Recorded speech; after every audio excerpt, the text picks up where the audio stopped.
भगवान ही भगवान है। भगवान मैं तेरा, जिसने कह दिया मैं तेरा, तो भगवान फिर अपना कर लेता है, अपना बना लेता है कि हाँ तू अब मेरा।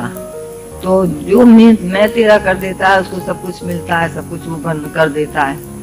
पर मनुष्य का मन और अहंकार और बुद्धि और मैं मेरा इतना पड़ा है कि वो आगे उसको बढ़ने ही नहीं देता। इसी कारण तो नहीं बढ़ पाता है, नहीं जान पाता, पूरी पूरी सेवा नहीं कर पाता गुरु की। यहाँ देख ली बहुत सेवा और ये वो। सेवा का मतलब देखिए कई तरह से है। शरीर की सेवा कितनी होती है, थोड़ी सी होती है, बहुत थोड़ी सी। उसको क्या क्या चाहिए, बहुत थोड़ा सा होता है, तो वो भी सेवा कितनों से लेगा, एक दो से ही हो पाए, पूरी हो जाती है। पर ये निष्काम सेवा, निष्काम भाव रख के पूरा का उसके वचनों पर चले। कि कैसे चले कि मोह ममता अहंकार, ये लोभ, ये कामना, ये क्रोध, ये सब ये खत्म होने चाहिए। खत्म कैसे हो, ये ज्ञान से, प्रेम से और ज्ञान से खत्म होंगे। तो एक तो ये सेवा है, और शरीर की सेवा भी बताइए, दोनों सब तरह से सेवा है। तो ये सेवा तो और बड़ी हो गई जब आपका अहंकार घटता है, आपका मन मुड़ता है, परमात्मा में लगता है और सबको जाके प्रेम करते हैं, सर्व के हित के लिए जीते हैं, सारे जगत के लिए आप जीते हैं, खाली मैं मेरे के दायरे से हटकर। और नहीं तो दुनिया में मैं मेरे के लिए पड़े हुए हैं और उनको कुछ अगर नहीं मिलता है तो दुखी होते हैं। ये नहीं देखते हैं कि भाई सर्व के हित के लिए जीना। वो वैसे भी देखिए बिना ज्ञान के तो कर नहीं आएगा समझ में, पूरा समझना चाहिए। पूरा समझ के कि जब हम जितनों को आप खुश कर पाएंगे ज्यादा से ज्यादा, तो रिटर्न में तो आपको ही मिलने वाला है सब लौट के। जो आप देते हैं आपको ही मिलने वाला है। देने वाला जो है वो ये कभी भी सोच के नहीं देता है कि मतलब मुझे रिटर्न में मिले। वो ऑटोमेटिकली वो लेने वाला जो होता है ले जाता है, फिर मिलता उसी को है।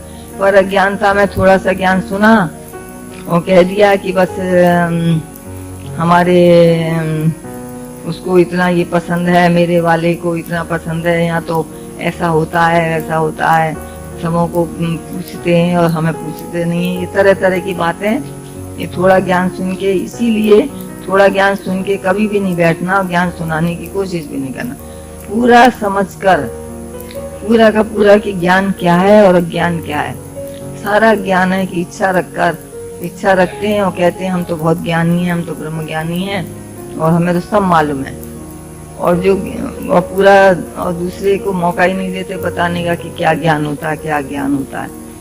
तो ज्ञान पूरा बताया है इस समय भक्ति और ज्ञान सगुण और निर्गुण का, कि जो सगुण की भक्ति कर पाता है पूरी की पूरी, पहले गुरु से प्यार इतना हो जाए कि उसके सिवा कुछ दिखे ही नहीं उसे, सारे जगत से छोड़कर सब मन इंद्रियां इधर उधर जो बिखरी होती हैं, एक गुरु से हो जाता है। तो गुरु हमारा इतना निष्कामी है कि वो अपने में कभी वो फंसाएगा भी नहीं, क्योंकि वो खुद ही निराकार में टिका हुआ है, स्वयं ही अपने को जानता है, स्वयं ही देखा है। तो दूसरे को कैसे फंसाएगा, कैसे अपने में फंसने देगा, और फिर कितना ले पाएगा, वो दुखी हो जाएगा। तो ज्ञान तो यही बताता है कि तू आत्मा है, तू निराकार है, तू शक्ति है। तो मतलब फिर इसमें एकत्व भाव मतलब आता है, मन में एकत्व भाव पैदा होता है और निश्चयात्मक बुद्धि भी होती है। इसी से आप जान सकते हैं। तो सगुण और निर्गुण पहले गुरु से और फिर निराकार में वो टिकाता है, फिर सर्व के लिए, फिर वो अपने में पास में भी नहीं रखेगा, कहना लात मार के निकाल देता है। क्योंकि कब तक अटके रहेगा, कब तक फंसा रहेगा। तो उसको भगाएगा कि जाके सर्व के हित के लिए जियो। ये मनुष्य तन मिलाई है सर्व के हित के लिए। कभी भी ये नहीं सोचना मैं मेरे वाले के जीव, मेरे वाला खाए, मेरे वाला सुखी हो, मेरे वाला। तो मेरे वाला नहीं है पर है ही भगवान।